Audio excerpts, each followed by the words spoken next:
quando você está perto de completar o preenchimento do seu preparo cavitário com material restaurador de escolha e acha que a sua restauração está muito perto de ser finalizada, você pode acabar se vendo distante deste objetivo. Porque se existe a intenção de fazer um procedimento restaurador bem feito, as cuidadosas etapas de acabamento e de polimento necessitam ser realizadas. O primeiro aspecto a ser salientado é o fato de que acabamento e polimento não são a mesma coisa. O acabamento é a etapa do procedimento restaurador na qual você objetiva a realização de um adequado contorno da sua restauração com a remoção de excessos que sejam indesejáveis. Além disso, realiza um ajuste para uma adequada oclusão sempre que necessário e inicia o alisamento do material restaurador, além de refinar o formato da restauração para a obtenção de uma anatomia desejável. Não entenda com isso que a anatomia deve ser obtida na fase de acabamento, porque você deve realizá-la durante o procedimento restaurador. O ponto aqui é o refinamento. Já o polimento é a etapa na qual é obtida uma lisura superficial ótima do material, bem como um alto brilho da restauração executada. Realizar estas etapas não pode ser algo feito com pressa. Seja bem criterioso para checar em qual área sua restauração deve ser melhor acabada e polida. É justamente por isso que você não deve diminuir a importância dessas etapas ao falar para o seu paciente que o acabamento e o polimento só tomarão 5 a 10 minutinhos. Muitas vezes, realizar estes procedimentos com excelência pode tomar o mesmo ou até maior tempo que aquele destinado para a realização da própria restauração. Quantas vezes foram em que você, ao final do seu procedimento restaurador, perguntou ao seu paciente se ele estava sentindo a restauração alta? E diante de uma resposta não, não está ou está confortável, simplesmente você finalizou o seu atendimento e dispensou o seu paciente para que numa sessão futura o acabamento e o polimento fossem realizados. Mas muito cuidado com esse tipo de procedimento, com esse tipo de ação. Quem é a pessoa que tem a responsabilidade para determinar se a restauração precisa ou não de algum ajuste? Bom, você sabe muito bem que a responsabilidade é sua. Lembre-se que muitas vezes o paciente está anestesiado e pode ter ficado muito tempo de boca aberta, fato que o faz perder um pouco a referência ao ocluir. Além disso, existem aquelas situações em que após uns 2 ou 3 registros com o carbono seguidos de ajustes, o paciente acha que pode estar incomodando e chateando o profissional.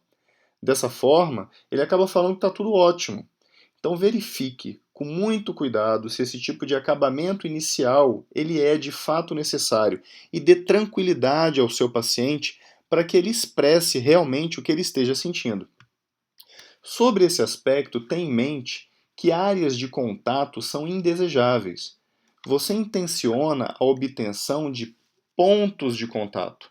Contatos prematuros ou exagerados tendem a ser deletérios, gerando atrição dentária ou desgaste da restauração, bem como ser uma das possibilidades da geração de uma pericementite, que é uma inflamação aguda dos tecidos situados ao redor do ápice radicular e que faz com que o paciente relate na consulta de retorno que sente ou sentiu dor no dente restaurado toda vez que morde algo sobre ele. Outro ponto importante no acabamento das restaurações recém-confeccionadas é a justa posição das margens dos materiais restauradores à margem cavo-superficial do preparo cavitário. Seque bem a área, observe com cautela e sonde as margens restauradoras para verificar se existe algum excesso. O excesso ou degrau positivo, ele deve ser idealmente removido, porque pode propiciar acúmulo de placa e, consequentemente, aumentar o risco de lesões de cáries secundárias ou recorrentes, além de pigmentação marginal da restauração e, em algumas situações, injúrias periodontais. Dentre o arsenal de instrumentos e materiais destinados às etapas de acabamento, temos as brocas multilaminadas. Mas muita atenção aqui. Não são todas as brocas laminadas que servem para este propósito. Brocas laminadas com poucas lâminas apresentam alto poder de corte e se prestam à realização de preparos cavitários, não de acabamento. Brocas de 12 ou de 30 lâminas apresentam menor espaço entre as lâminas, fator este que diminui significativamente o poder de corte e permite que sejam utilizadas aos procedimentos de acabamento. Ao falar de pontas diamantadas para acabamento, o fundamental é que se respeite a ordem da granulação destas pontas.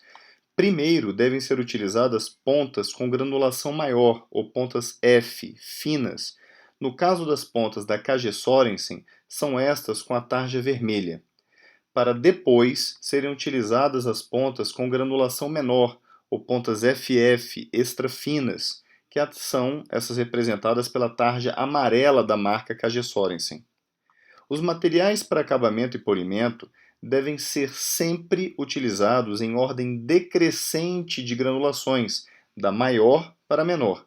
Dessa forma, no caso das tiras de lixa de poliéster que apresentem duas granulações, utilize primeiramente a parte mais escura, de maior granulação, para em seguida utilizar a parte mais clara, que é de menor granulação. O mesmo valerá para discos de lixa e pastas diamantadas. A ordem decrescente de granulação deve ser respeitada para que o polimento final da sua restauração seja obtido de maneira excelente. Os protocolos para o acabamento e polimento de restaurações diretas e indiretas são muitos. Continuamente são lançados no mercado novos discos, pontas diamantadas e multilaminadas, borrachas, escovas, pastas, enfim. Em algumas técnicas, vocês podem iniciar o acabamento com materiais e instrumentos similares, mas no momento do polimento serem utilizados produtos diferentes. Ou então iniciar com produtos diferentes a etapa do acabamento e realizar o polimento com materiais iguais. Ou ainda, você pode ter instrumentos e materiais totalmente distintos para essas duas etapas preconizadas. Não existe uma única regra para essas importantes etapas, mas o fundamental é que sua restauração final esteja sem excessos, esteja bem ajustada com a oclusão do paciente, apresente uma anatomia bem feita e esteja altamente polida. Bom, pessoal, nós abordaremos algumas técnicas de acabamento e polimento de alguns materiais restauradores diretos em futuros vídeos. Seguem as nossas referências que foram utilizadas para o vídeo de hoje e os nossos contatos para eventuais dúvidas, sugestões ou críticas que vocês tenham. Um grande abraço a todos vocês e até a próxima.